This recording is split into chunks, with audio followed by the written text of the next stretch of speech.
So, hi everyone. Before I begin this lecture, uh, I just want to quickly recap what we have done so far.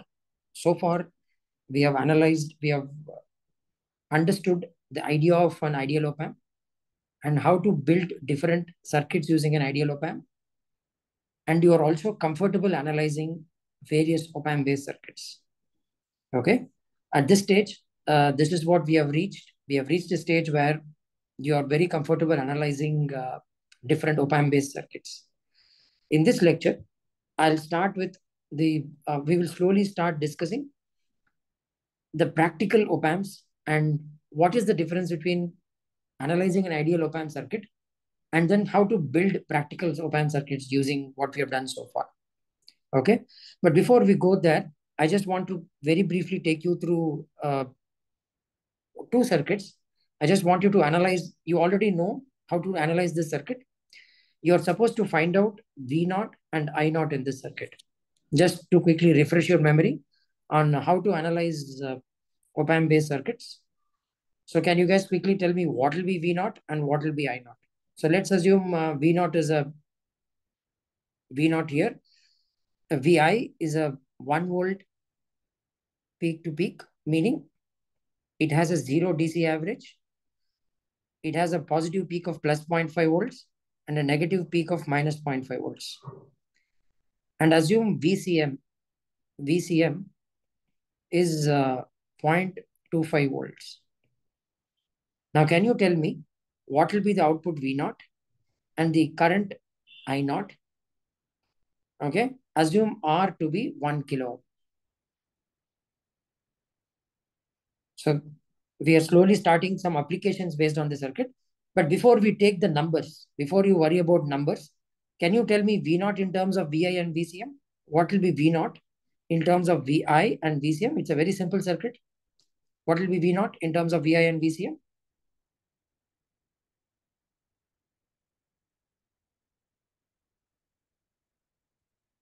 You can use principle of superposition and tell me what V naught and V naught is in terms of VI and VCM.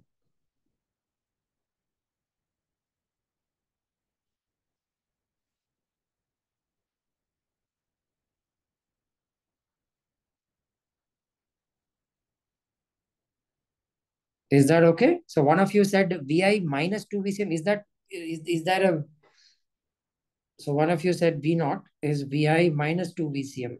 Check again. Is this right or something else? Use superposition. Assume VCM is 0 first. You can ground this. If you ground this, what is V naught? If you ground this, V naught is simply minus VI, right? Minus of R2 by R1 times this. Now ground input and assume VCM is present here. If you ground your input, this becomes a non-inverting configuration with a gain of 1 plus R2 by R1. And R2 and R1 are same, so it is 2. So it will be minus VI plus 2 VCM. So what is this circuit doing? It is, of course, passing this input signal with a negative sign. It's flipping the sign of the input, but it is also adding some DC term to it. Okay, so this is what we call level shifting. We are changing the level, the DC level of the output signal. Okay, so this application is called level shifting. I have another practical circuit. We will discuss another practical problem and you will see where we apply this idea. I'm not only amplifying it, but I'm also shifting the DC level of the signal. So if I apply a sinusoid of peak to peak of 1 volt, meaning the peak voltage is plus 0.5 and the negative peak is minus 0.5. If I feed it to this op amp, the output voltage is going to be a sinusoid with an inverted polarity, but yeah, peak to peak will remain the same. The peak to peak will be, it will go from plus 0.5 to minus 0.5. You have to also add a DC level to it. I said assume VCM to be 0.25. If you assume VCM as 0.25, multiplied by 2, you get 0.5. So you are supposed to add a DC voltage of 0.5.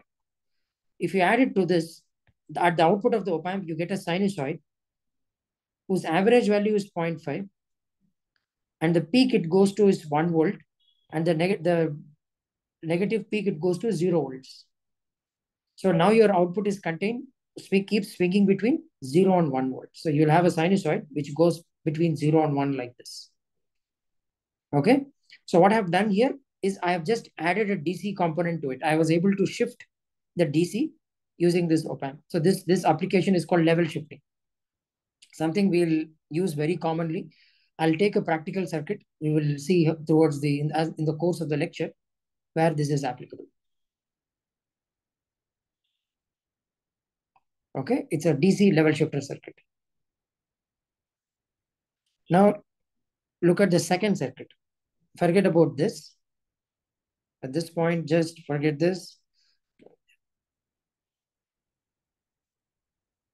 Can you now analyze this circuit? It's the same inverting op amp with, I've just added an additional current source. You can use principle of superposition here as well. So can you tell me what will be I naught, V naught in terms of VI and ICM?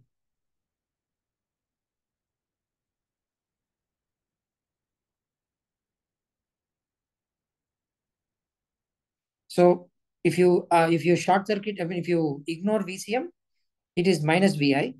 Now what happens, including the effect of ICM, what do you get?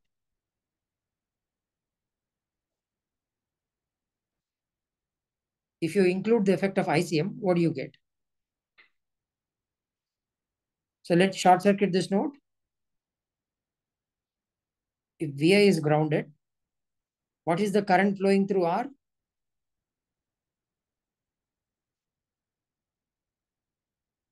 0, right? The op amp is a negative feedback. This node is at 0.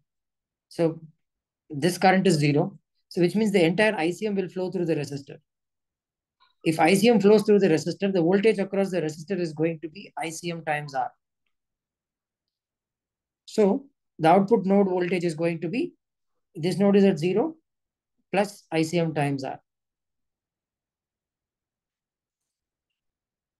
I put a current source, the current has to flow through the resistor. It cannot flow into this resistor.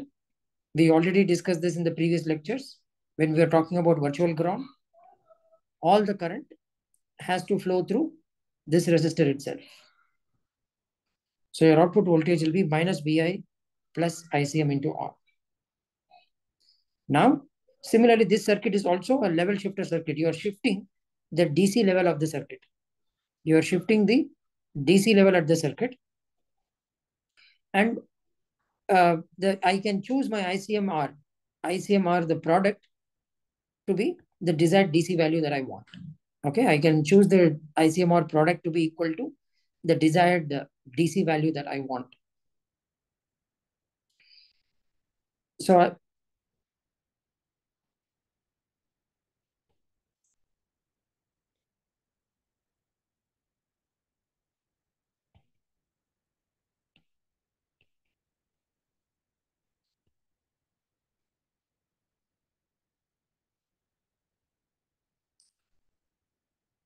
So now similarly, I'm going to apply an input signal VI here, and this is V naught.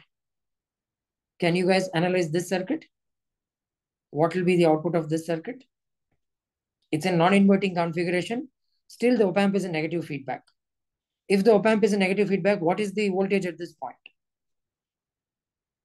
The inverting terminal voltage, VI. This node will be at VI. If this node is at VI, the current that this resistor is carrying, let's call this I as ICM.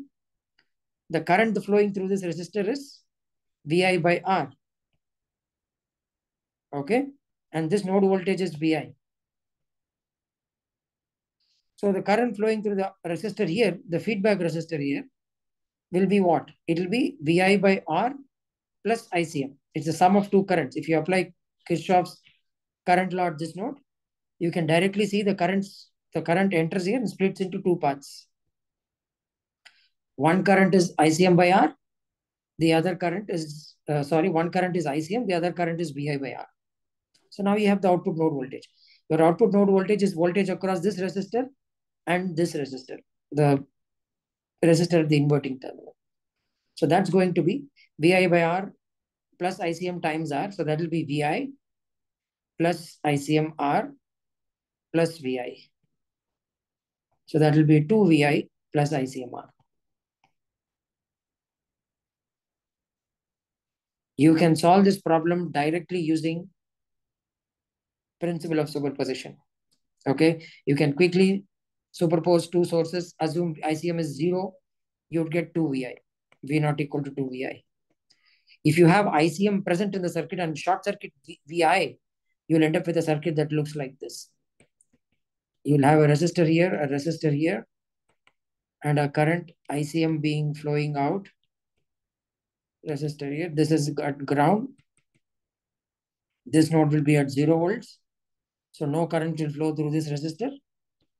And all the current will flow through this resistor in the feedback path. So directly you can write 2 VI plus ICMR. So now you can see again this circuit does two things. It does an amplification by a factor of 2. And it also adds an offset. It adds an offset at the output. So this is called level shifting. Okay. So this is something that I wanted to discuss very briefly before we go on to the next part of the lecture. So I'll just take a break here before we start the next lecture.